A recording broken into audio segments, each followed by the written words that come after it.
नारायण।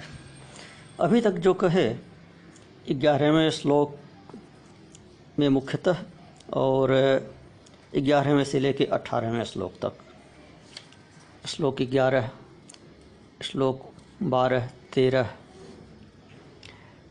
16, 17, 18,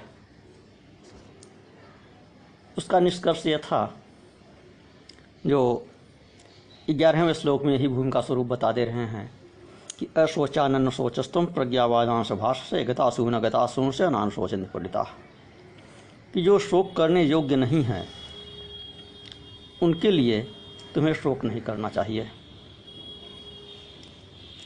क्योंकि जिनके प्राण चले गए वे भी, जिनके प्राण नहीं गए हैं अर्थात जो जीवित दिखाई दे रहे हैं उनके लिए भी पंडित जन शोक नहीं करते हैं।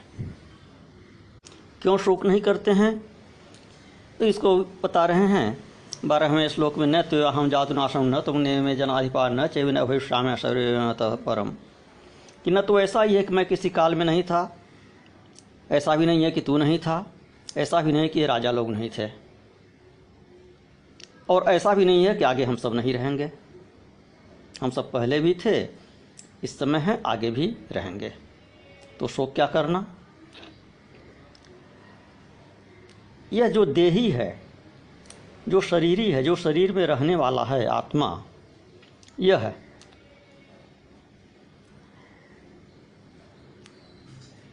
अपना शरीर बदलता रहता है।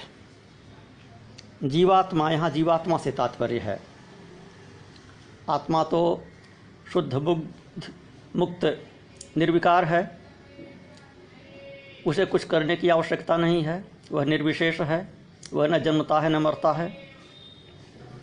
लेकिन यह जो जीवात्मा है यह शरीर बदलता रहता है।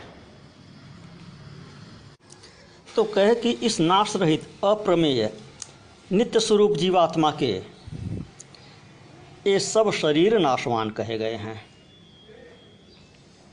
जितने भी शरीर हैं जो दृष्टिगोचर हो रहे हैं, अलग अलग शरीर स्थूल रूप से यह भी, और इन शरीरों में जो रहने वाला सूक्ष्म शरीर है वह भी, और उससे भी सूक्ष्म जो कारण शरीर है वह भी,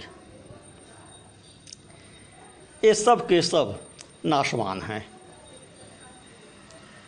इनके अवस्था में आनुपातिक भेद है। यह जो स्थूल शरीर दिखाई दे रहा है यह कम समय तक रहता है, कोई 50 साल, कोई 80 साल, 90 साल, 100 वर्ष, 120 वर्ष, इतना ही रहेगा ये। कोई थोड़ा सा अल्पायु होता है, कोई थोड़ा सा दीर्घायु होता है, लेकिन मनुष्य का जीवन ये बहुत अल्प है अनंत काल की तुलना में। इससे लंबी अवधि सूक्ष्म शरीर की है। वह जब तक अज्ञान का आवरण बना हुआ है तब तक रहता है। नए नए शरीर, स्थूल शरीर वो बदलता रहता है। वही सूक्ष्म शरीर कभी मनुष्य योनि में आएगा, कभी पशु योनि में जाएगा, कभी कीट पतंग भी हो जाएगा कर्मानुसार।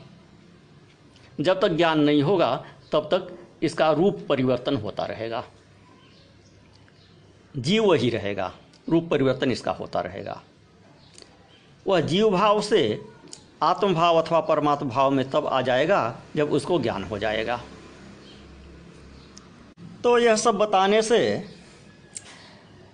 इस बात की पुष्टि हो गई, इसका प्रभाव अर्जुन पर पड़ा कि अशोचानन शोचस्तुम प्रज्ञावादांश भाषते गतासून गतासून से नान शोचन पंडिता, कि तुम शोक न करो। किनके लिए शोक कर रहे हो? जिनके लिए शोक कर रहे हो वो पहले भी थे, आगे भी रहेंगे। जीव रूप में शरीर उनका नहीं रहेगा, वे रहेंगे। तो इससे अर्जुन का शोक मान लीजिए दूर हो गया। तो शोक तो दूर हो गया, किंतु पाप पुण्य की भावना वह कैसे दूर होगी? आवश्यक नहीं है कि जिसके न रहने से अथवा जिसको मारने से शोक न हो, उससे पाप पुण्य का भी भय न हो। पाप पुण्य के भय की भी निवृत्ति होनी चाहिए। ऐसा कोई नियम नहीं कि जिस कार्य में शोक न हो उसमें पाप भी न हो। उदाहरण के लिए, बैरी ब्राह्मण आपका है, उसको मारने से आपको शोक नहीं होगा, लेकिन ब्रह्महत्या का पाप तो लगेगा ही। तो इससे कैसे निवृत्ति होगी? तो इसके लिए अब अगले 2 श्लोक आ रहे हैं, श्लोक 19 और श्लोक 20। कहते हैं 19वें श्लोक में, यैनं वेत्ति हन्तारं यश्चैनं मन्यते हतम् उभौ तौ न विजानीतो नायं हन्ति न हन्यते। इसी को कठोपनिषद में इस प्रकार कहा गया है, हन्ता चेन्मन्यते हन्तुं हतश्चेन्मन्यते हतम् उभौ तौ न विजानीतो नायं हन्ति न हन्यते।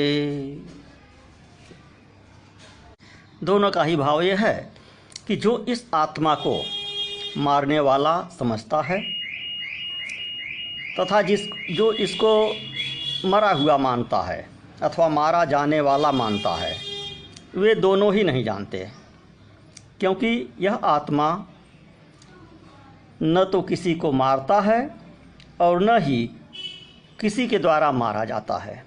इसे कोई नहीं मार सकता। क्यों? क्योंकि यह अकर्ता है, अभोक्ता है, अविकारी है। यह न तो किसी कर्म का कर्ता है और न किसी कर्ता का कर्म है। यह हनन क्रिया का कर्ता नहीं है और हनन क्रिया का कर्म भी नहीं है। ऐसा कैसे है, इसको अगले श्लोक में स्पष्ट कर रहे हैं। ये श्लोक 19 और श्लोक 20 कठोपनिषद के अध्याय 1 वल्ली 2 के 18वें और 19वें मंत्र को लगभग यथावत उद्धृत करते हैं। भगवान श्री कृष्ण कठोपनिषद के उन्हीं 2 मंत्रों का स्मरण दिलाते हैं अर्जुन को यहाँ पर। तो 20वें श्लोक में कहते हैं, न जायते म्रियते वा कदाचिन्नायं भूत्वा भविता वा न भूयः अजो नित्यः शाश्वतोऽयं पुराणो न हन्यते हन्यमाने शरीरे। यह कठोपनिषद के अध्याय 1 वल्ली 2 के 18वें श्लोक में कहा गया है, लगभग इसी रूप में। बहुत थोड़ा सा शब्दावली का अंतर है।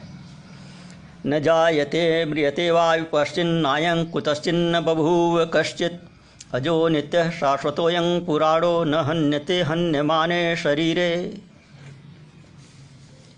तो कठोपनिषद के इस मंत्र का और भगवद गीता के इस मंत्र अथवा श्लोक का भाव यह है कि यह आत्मा किसी भी काल में न तो जन्मता है और न मरता ही है, और न यह उत्पन्न होकर फिर होने वाला ही है। अर्थात यह बार बार जन्म नहीं लेता है, क्योंकि यह अजन्मा है, नित्य है, सनातन है, पुरातन है। यह शरीर के मारे जाने पर भी मारा नहीं जाता है। यहाँ ध्यान देने की बात है कि यह श्लोक जीव परक नहीं है, अपितु आत्म परक है। क्योंकि जीव तो जन्म लेता है और जीव शरीर छोड़ता भी है, जीव शरीर धारण करता है, जीव शरीर छोड़ता है।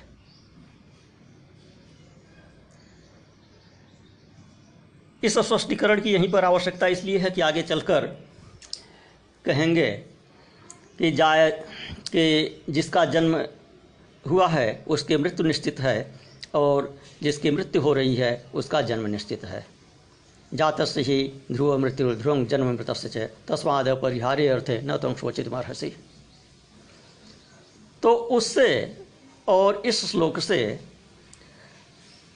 जो अल्पज्ञ लोग हैं उनको विरोधाभास प्रतीत होता है कि एक स्थान पर कहे कि जो जन्म लिया उसका मरना निश्चित है, जो मरा उसका जन्म लेना निश्चित है, तो फिर यहाँ ये कैसे कह रहे हैं कि यह कभी जन्मता नहीं है, कभी मरता नहीं है।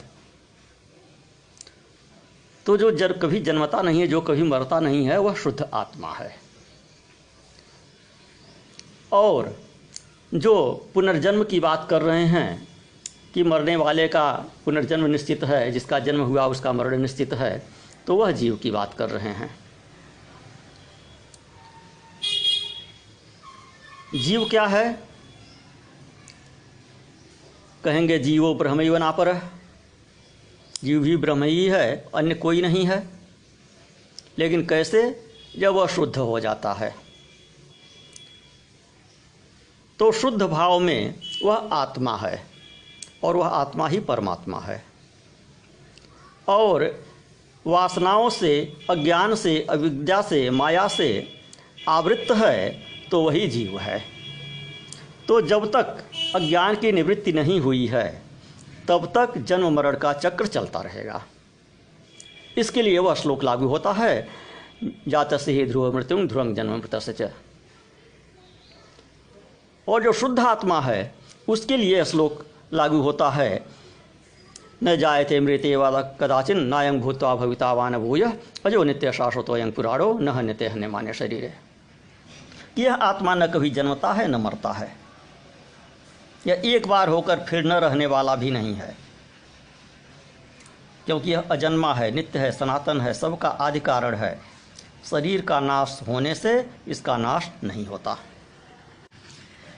जन्म और मरण का निषेध कर देने से जन्म और मरण के बीच की जो अवस्थाएं हैं उनका भी निषेध हो जाता है। अर्थात शरीर के जो धर्म हैं, जो 6 विकार बताए गए हैं, षड विकार, षड्भाव विकार, अस्ति, जायते, वर्धते, विपरिणमते, अपक्षीयते, विनश्यति, इन 6 विकारों से यह आत्मा रहित है। और यह शरीर है वह इन 6 विकारों से युक्त है। इस शरीर का जन्म होता है, शरीर बढ़ता है, शरीर में परिणाम होते हैं, शरीर का क्षरण होता है और शरीर का नाश भी होता है। यह सभी वस्तुओं पर लागू होता है। जो भी भौतिक पदार्थ हैं, शरीर के सहित, हमारे आपके शरीर के सहित सभी भौतिक पदार्थों में यह 6 चीज़ें लागू होती हैं। 6 विकारों से युक्त है। वस्तु का निर्माण होता है, वस्तु की वृद्धि हुई, परिणाम हुआ, क्षरण हुआ और विनाश हुआ। आत्मा में ये सब विकार नहीं है, क्योंकि आत्मा निरवयव है। विकार किस में होता है? जिसमें कोई अवयव होता है, कोई अंग होता है। कोई अंग होगा, उसकी अंग की उत्पत्ति होगी, उसका विकास होगा और उसका क्षरण होगा, उसका नाश होगा। जिसका कोई अंग ही नहीं, कोई अवयव ही नहीं, तो उसका न तो वृद्धि है, न क्षरण है, न नाश है, न अन्य कोई विकार है।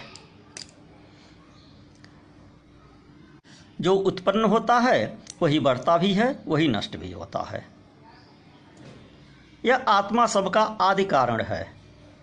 यह उत्पन्न नहीं होता है और न बढ़ता है, न इसका नाश होता है। फिर आगे कहते हैं 21वें श्लोक में, वेदा विनाशनं नित्यं जैनं अजमव्ययं कथं स पुरुषः पार्थ कं घातयति हन्तिकम्। हे पार्थ, पृथापुत्र अर्जुन, जो इस आत्मा को अकर्ता और अकार्यता बताया है, उससे तात्पर्य है कि यह केवल मारने और मरवाने में ही शब्द प्रयुक्त नहीं है, अपितु इससे यह भाव लेना चाहिए कि यह किसी भी क्रिया को करने या कराने वाला नहीं है। कहते हैं, जो पुरुष इस आत्मा को नाश रहित, नित्य, अजन्मा और अव्यय जानता है, वह कैसे किसको मारता है और कैसे किसको मरवाता है। तो इसको इस प्रकार से समझें कि करना जीव का धर्म है और कराना ईश्वर का स्वभाव है। ईश्वर में ऐश्वर्य है, इसलिए वह कराने वाला है, और जीव में जीवत्व है, इसलिए वह करने वाला है, करता है। तो बोधवान में जीवत्व और ईश्वरत्व दोनों ही नहीं हैं। बहुत गूढ़ बात है। ज्ञानी को जो अनुभव होता है कि मैं सब कुछ करता हुआ भी अकर्ता हूँ, अज्ञानी इसकी कल्पना भी नहीं कर सकते।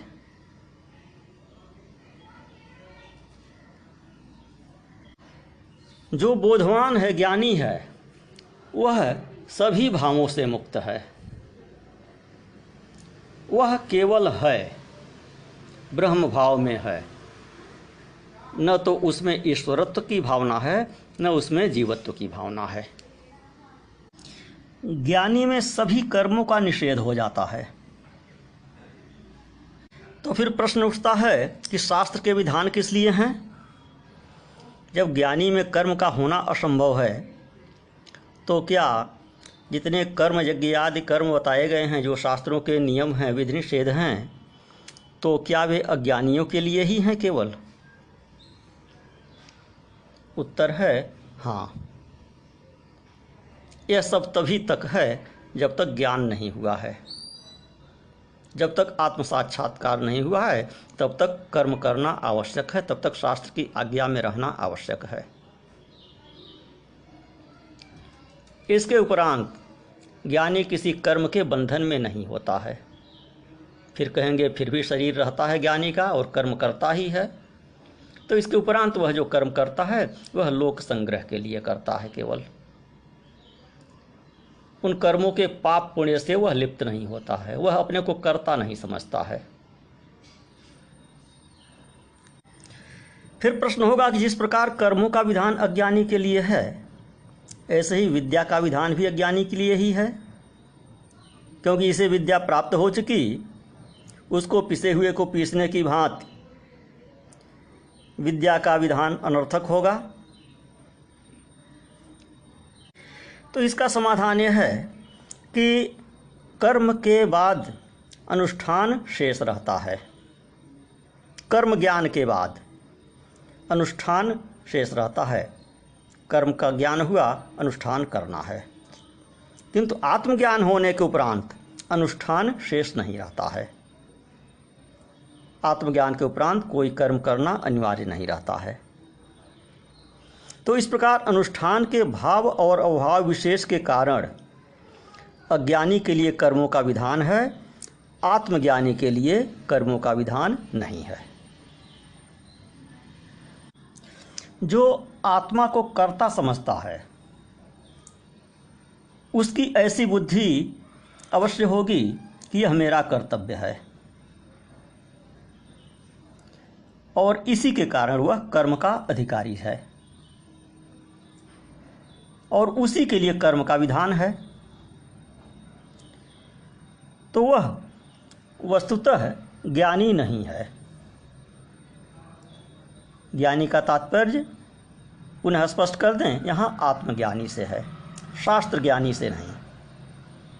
कर्मकांड के ज्ञानी से यहाँ तात्पर्य नहीं है। तो कर्म का विधान कर्मकांड के ज्ञानी के लिए है,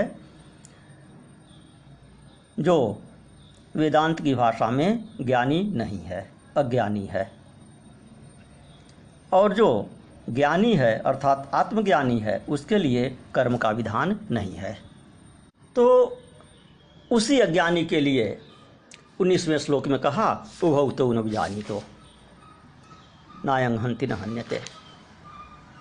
जो आत्मा को कर्ता अथवा कारयिता समझता है वह नहीं जानता है, क्योंकि आत्मा न तो किसी को मारता है न किसी के द्वारा मारा जाता है। यहाँ यह स्पष्ट कर देना आवश्यक है कि इन दोनों के लिए ही, अर्थात जो कर्म मार्गी हैं, प्रवृत्ति मार्गी हैं, और जो निवृत्ति मार्गी हैं, दोनों की, निवृत्ति मार्ग अर्थात ज्ञान मार्ग, प्रवृत्ति मार्ग अर्थात कर्म मार्ग। तो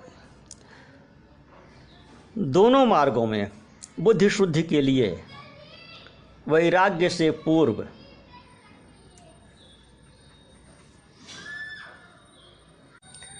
कर्म करना अनिवार्य है।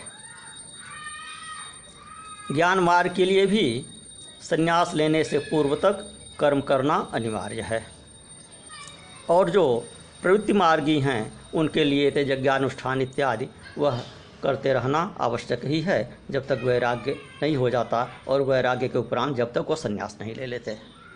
कर्म करते करते जब वैराग्य हो जाता है, उसके उपरांत संन्यास पूर्वक ज्ञान मार्ग का विधान है, और यह ज्ञान मार्ग कर्म मार्ग से श्रेष्ठ माना गया है।